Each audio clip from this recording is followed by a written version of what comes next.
الحمدللہ والصلاۃ والسلام علی رسول اللہ وبعد۔ ایک مسلم ہونے کے ناطے ہمارا یہ فریضہ ہے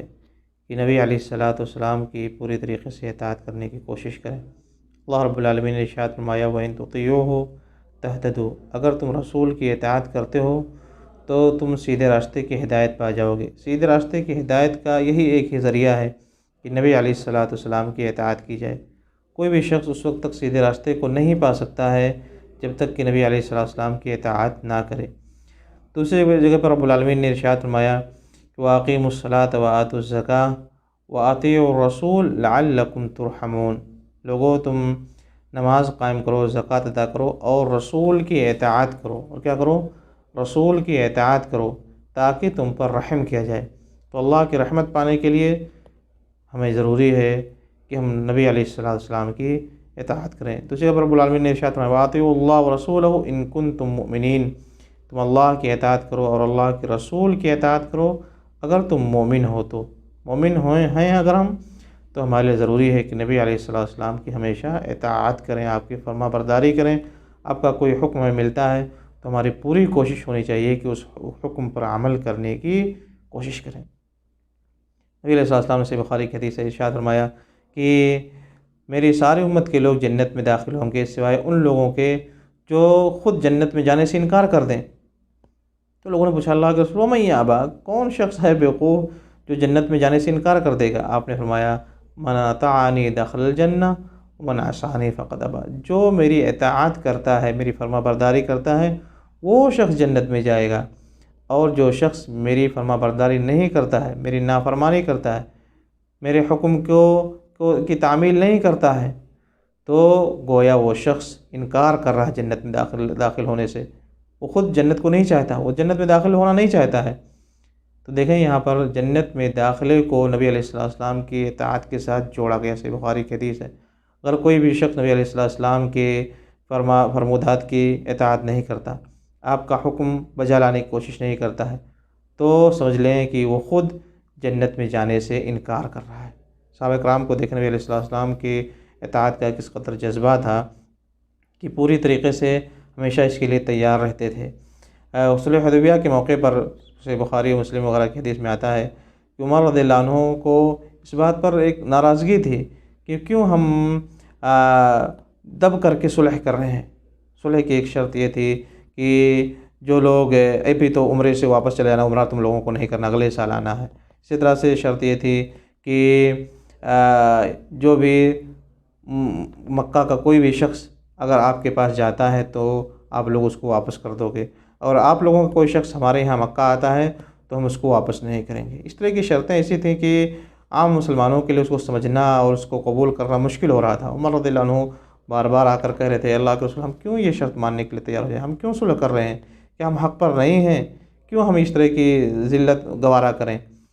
نبی علیہ السلام ان کو جواب دیتے تھے کہ ابن الخطاب، اے خطاب کے بیٹے، میں اللہ کا رسول ہوں، یعنی تمہیں یا کسی کو یہ اعتراض کرنے کا حق حاصل نہیں ہے۔ جہاں رسول بول رہے ہوں، جہاں رسول فیصلہ کر رہے ہوں، وہاں کسی کی جرأت نہیں ہونی چاہیے کہ وہ بولے۔ عمر رضی اللہ عنہ ابوبکر رضی اللہ عنہ کے پاس گئے اور کہہ رہے ہیں کہ ابوبکر دیکھیں کیا ہم حق پر نہیں ہیں، کیا وہ لوگ باطل پر نہیں ہیں، کیا ہمارے لوگ جو قتل ہوں گے وہ جنت میں نہیں جائیں گے، ان کے جو قتل ہوں گے وہ جہنم میں نہیں جائیں گے، سب کچھ حق ہے؟ ہاں حق ہے، تو پھر کیوں ہم یہ بے عزتی، یہ ذلت ہم گوارا کریں، یہ اس طرح کی صلح؟ تو دیکھیں ابوبکر رضی اللہ عنہ کو بار بار نصیحت کر رہے ہیں کہ ابن الخطاب وہ رسول اللہ، اے خطاب کے بیٹے عمر، ہم اپنے من سے نہیں یہ سب کر رہے ہیں، وہ رسول اللہ یہ صلح کر رہے ہیں، رسول خود سے یہ صلح کر رہے ہیں، وہ اللہ کے رسول ہیں، آپ کی طرف سے یہ فیصلہ ہو رہا ہے، کسی کو کچھ بھی اعتراض کرنے کا حق حاصل نہیں ہے۔ اسی وجہ سے بخاری وغیرہ کی مسلم کی دوسری حدیث میں آتا ہے، سہل بن حنیف رضی اللہ عنہ کہتے ہیں کہ اتہموا رأیکم علی دینکم، اے لوگو تم اپنے دین کے تعلق سے اپنی رائے کو، اپنے عقل کو، اس کو الزام دو۔ اگر کہیں ایسا لگ رہا ہے آپ کی سوچ، آپ کی رائے، آپ کا فیصلہ کہ دین سے ٹکرا رہی ہے آپ کی چیز، آپ کی رائے، تو یہ نہ سوچو کہ لگتا ہے یہاں پر کچھ غلطی ہو گئی، دین میں کچھ کمی ہے، رسول صلی اللہ علیہ وسلم نے صحیح سے بتایا نہیں، یا کوئی چیز آپ کر رہے ہیں کہ اپنی رائے کو تم اتہام دو، اپنی رائے کو الزام دو، تمہاری سوچ میں غلطی ہوگی تمہاری رائے میں غلطی ہوگی، تمہاری عقل میں کمی ہوگی، لیکن دین کے معاملے میں رسول کے فیصلے میں کوئی کمی ہرگز نہیں ہو سکتی ہے۔ کہتے ہیں خود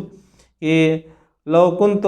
استطيع ان ارد امر رسول اللہ صلی اللہ علیہ وسلم لرددته،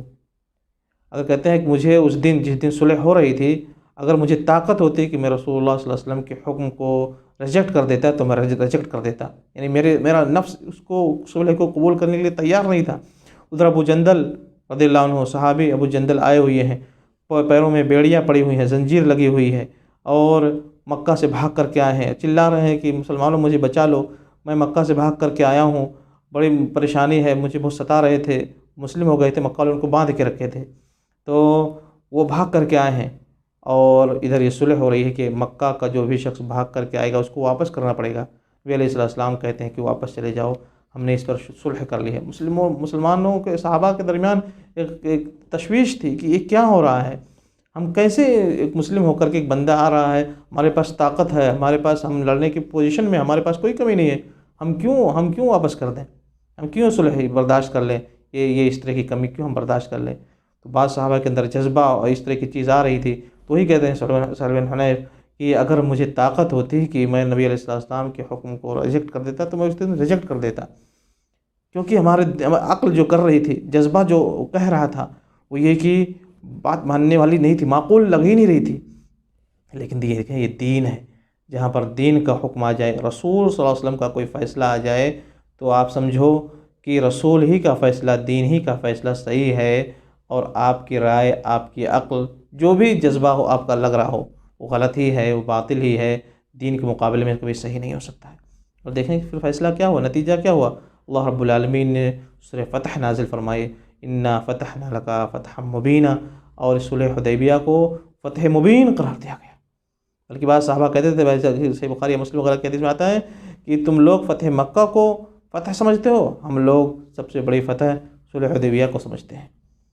دیکھیں یہ چیز ہے کہ رب العالمین نے اس کے ذریعے سے، صلح کے ذریعے سے، جو ظاہراً لگ رہا تھا کہ لوگ دب کر کے، صحابہ دب کر کے صلح کر رہے ہیں، نبی علیہ السلام دب کر کے صلح کر رہے ہیں، وہ ایسی صلح ہوئی کہ